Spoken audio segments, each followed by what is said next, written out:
বন্ধুরা, কেমন আছো সবাই? আশা করি ভালোই আছো। তো যখনই মনে হয় যে কিছুই ভালো লাগছে না, তখনই আমি এরকমই বেরিয়ে পড়ি। একটা ফাঁকা মাঠ, তো আমি আমার সোনাটাকে নিয়েই সেখানে চলে যাই। কখনো কখনো কেউ থাকে, কখনো কেউ না, কাউকে না পেলে আমি একাই চলে যাই। তো খুবই ভালো লাগে এরকম জায়গায় গিয়ে সময় কাটানো। তো সেখানে কেউ কিছু বলার নেই, কেউ কিছু দেখার নেই, খুবই ভালো লাগে। আর দেখো, চারদিকটা হচ্ছে ধুধু মাঠ আর দূরে গাছপালা, সামনেই রাস্তা। আমি ওই রাস্তা পেরিয়েই এসেছি এখানে।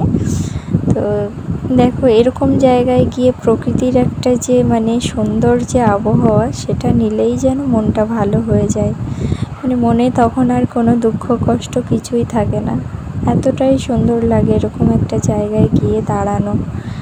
বিশেষ করে এই গরমের সময় তো আরও বেশিই ভালো লাগে এরকম জায়গায় গিয়ে দাঁড়ানো, বসা বা কিছু সময় কাটিয়ে আসা।